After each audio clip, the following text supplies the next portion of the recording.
Good morning, dear student. Today we are going to study the chapter number 2 of economics. Name of this chapter is People as Resource. So let us start to read. The population is considered as a resource in economy. According to it, education, training, and medical care are forms of investment which are made in human capital. In fact, human capital is a stock of skill and productive knowledge embodied in it. People as resource, human resource. Production is the most significant condition in an economy. When we look at population from the point of production, we emphasize its capability to contribute to the creation of gross product. Dear student, आप सभी लोगों ने देखा होगा कि जो population है उसको कितना महत्व दिया जाता है। इसीलिए इस चैप्टर में जो मानव है उसको एक संसाधन के रूप में बताया गया है। Population is considered as a resource in economy.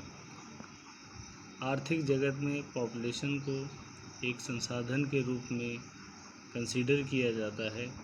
According to it, इसके अनुसार education, training and medical care, जो शिक्षा है, मेडिकल से संबंधित जो ट्रेनिंग है, ये सभी इन्वेस्टमेंट के फॉर्म हैं, यानी इन्हीं के रूप में इन्वेस्टमेंट किया जा सकता है। Which are made in human capital, जो सभी मानव संसाधन के पूंजी के रूप में हैं। In fact human capital is a stock of skill. मुख्य रूप से अगर ये कहा जाए तो जो ह्यूमन कैपिटल है उसको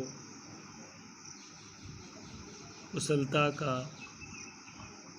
स्टॉक कह सकते हैं and productive knowledge embodied in it, और उसके अंदर जो प्रोडक्टिव नॉलेज है वो भरी पड़ी है, इसलिए इसको संसाधन के रूप में समाहित किया जाता है। In next paragraph, production is the most significant condition. Production जो है इसके लिए सबसे महत्वपूर्ण दशा है, क्योंकि मानव ही एक ऐसा है जो प्रोडक्शन में सबसे ज़्यादा अपना हाथ बटाता है। When we look at population from the point of production, जब हम पॉपुलेशन को प्रोडक्शन के पॉइंट ऑफ व्यू से देखते हैं तो उस समय हमें ये बहुत ही फ़ायदेमंद साबित होती है। And we emphasise its capability, हम सभी लोग इसकी कैपेबिलिटी और कंट्रीब्यूशन के ऊपर अपना फोकस करते हैं। For the creation of gross product, जितना भी प्रोडक्ट हैं उन सभी के लिए। Large population is in fact a positive factor, जो बहुत बड़ी आबादी है उसको हम एक पॉजिटिव फैक्टर के रूप में देखते हैं, क्योंकि जहाँ पर पॉपुलेशन ज़्यादा होगी वहाँ पर जो काम करने वालों की संख्या है एक तरह से वो हमारे लिए फेवरेबल होगी। But when we look at it with reference to providing them food, लेकिन इसका एक जो दूसरा पक्ष है जिसमें हम ये देखते हैं कि उन्हें फूड, एजुकेशन, मेडिकल फैसिलिटी और अदर जो रिलेटेड प्रॉब्लम्स हैं, अगर उन सब से में ये देखा जाए कि उनको किस प्रकार ये सब सुविधाएं को अवेल कराया जाए, तब ये हमारे लिए दूसरा निगेटिव रूप उसका सामने आता है। क्योंकि इतनी बड़ी आबादी को उसके रहने, खाने से संबंधित सभी प्रकार की सुविधाएं, उनकी दवा और जो हेल्थ रिलेटेड इश्यूज़ हैं उनको सॉल्व करना बहुत मुश्किल काम है। We overlook it considering as a negative factor, तब हम इस सब को निगेटिविटी में कंसीडर करने में ओवरलुक कर जाते हैं, क्योंकि हम उसका केवल एक ही पहलू देखते हैं। When this human capital is further developed and improved through better training. लेकिन जब ये ह्यूमन कैपिटल जो इसको मानव पूंजी है, अगर इसको हम एक इम्प्रूव्ड डेवलपमेंट के रूप में और उसको बेटर ट्रेनिंग दे करके अगर इसमें हम सुधार करें, उनकी शिक्षा को अच्छा करें, तब ये एक स्किल डेवलपमेंट और इम्प्रूव्ड ह्यूमन रिसोर्स कहलाता है। It is called formation of human capital. और इन सब चीज़ों में जो सुधार है उसको फॉर्मेशन ऑफ ह्यूमन कैपिटल के नाम से जाना जाता है। देखते हैं ये बात इस पर निर्भर करती है। As in the case of physical capital, the productivity of human capital can also be improved through a different type of investment in the form of education, training and medical care. The Green Revolution in India is a striking example to show how production technologies can rapidly increase the productivity. In the same way, information technology in India is another example how the human capital has gained upper hand over physical machinery and plots in importance. जब हम मानव को physical capital के रूप में देखते हैं तो उस समय जो इसकी प्रोडक्टिविटी है ह्यूमन कैपिटल की, ये सभी इम्प्रूव की जा सकती है। और ये भी इसके विभिन्न प्रकार हैं जिनमें इन्वेस्टमेंट इसको किया जा सकता है और इसको शिक्षा के रूप में, ट्रेनिंग के रूप में, मेडिकल केयर के रूप में हम सभी सुधार सकते हैं और उस क्षेत्र में इसको हम लगा करके ग्रीन रेवोल्यूशन में बहुत बड़ा इम्प्रूवमेंट आया है। हमने देखा है कि ग्रीन रेवोल्यूशन जब हुई तो जो खाद्यान्न का उत्पादन है ये एक बहुत ही ज़बरदस्त एग्जाम्पल सामने आया कि किस प्रकार प्रोडक्शन में जो टेक्नोलॉजीज़ हैं उसने कितनी तेज़ी से ग्रोथ किया है। इन सब के अलावा जो ह्यूमन कैपिटल है उस सब को सबसे सुपीरियर माना गया है जितनी भी कैपिटल्स हैं। कैपिटल मीन्स पूंजी। ये जो पूंजी है ये ह्यूमन को एक प्रकार से पूंजी के रूप में माना गया है क्योंकि skill, education, mental ability and physical ability to control all other things are included in the human being. Human capital is superior to all other forms of capital. The high income citizen in the form of human capital benefit all sections of the society, especially those who are uneducated. इस प्रकार हम लोग देखते हैं कि जो high income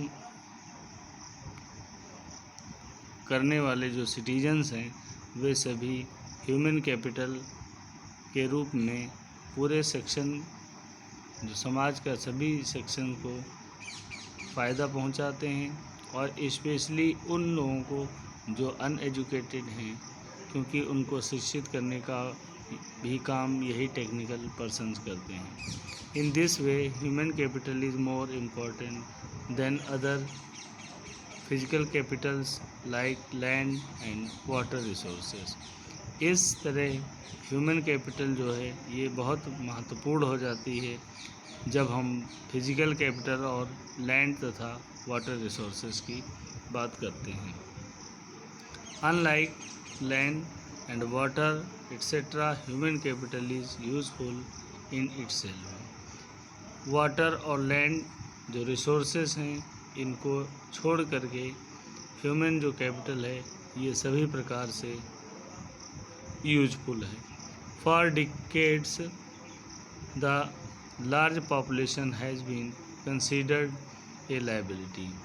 दशकों से जो लार्ज पॉपुलेशन है एक तरीके से लाइबिलिटी के रूप में कंसिडर की गई है। It has never been looked at as an asset. इसको एक एसेट के रूप में नहीं जब देखा जाता है और ना देखा गया है तब ये एक समस्या बन कर के उभरती है। But large population can be converted into a production asset, और इस एसेट को एक प्रोडक्शन एसेट के रूप में परिवर्तित किया जा सकता है by the investing in it. इसमें इन्वेस्ट करके जनसंख्या में जो इन्वेस्टमेंट है वो इसकी शिक्षा, टेक्निकल नॉलेज और specially the training of the vocation और पर्टिकुलर प्रोफेशन और job instead of treating it as a liability. इसको जिम्मेदारी के रूप में ट्रीट ना करके उनको अगर ट्रेंड और स्किल्ड कर दिया जाए तो वे सभी संसाधन के रूप में उभरेंगे और प्रोडक्टिविटी में अपना हाथ बढ़ाएंगे। Turning population into a production asset means that every individual is made capable to produce. जब हम इतनी बड़ी पॉपुलेशन को प्रोडक्शन एसेट के रूप में टर्न कर देंगे तो उस समय ये एक बहुत बड़ा संसाधन बन जाएगा कि हर इंडिविजुअल कैपेबल होगा प्रोडक्शन में एंड अर्न हायर इनकम, और ज़्यादा इनकम को अर्न कर सकेंगे। हायर इनकम दो directly benefits the more educated and healthier people, it also indirectly benefits the other section of the society. More educated and healthier people are helpful to those also who are not so educated or so healthy. जो educated people हैं वे और उसके साथ साथ जो स्वस्थ यानी healthier people हैं वे सभी हेल्पफुल हैं उनके लिए जो ना तो बहुत अच्छे तरीके से एजुकेटेड हैं और ना तो हेल्दी हैं। In fact human capital is superior to all other types. इस प्रकार ह्यूमन बीइंग को यानी ह्यूमन कैपिटल को सबसे अति उत्तम माना गया है सभी प्रकार की एसेट्स में और कैपिटल में। जैसे कि भूमि को एक एसेट के रूप में माना गया है, वाटर को एक एसेट के रूप में माना गया है, कैपिटल के रूप में माना गया है। इन सब से ये जितनी भी फिजिकल कैपिटल्स हैं इन सब से ह्यूमन रिसोर्स को सबसे ऊपर रखा गया है, क्योंकि इसको हम किसी भी दशा में ट्रेनिंग और एजुकेट करके मॉडिफाई और चेंजिंग कर सकते हैं। Human resource can make use of land and physical capital. Human resource land और फिजिकल कैपिटल को अपने अकॉर्डिंग यूज़ कर सकता है। On the other hand land and physical Capitals can not be any use without human intervention. ये बात तय है कि बिना ह्यूमन के हस्तक्षेप के जो लैंड है और वाटर है और अदर कैपिटल्स हैं उनको ना तो संशोधित किया जा सकता है ना तो अच्छे से यूज़ किया जा सकता है। इसलिए लोगों को एक अच्छे रिसोर्स के रूप में कन्वर्ट करके उनको एक अच्छी कैपिटल तथा एसेट बनाया जा सकता है।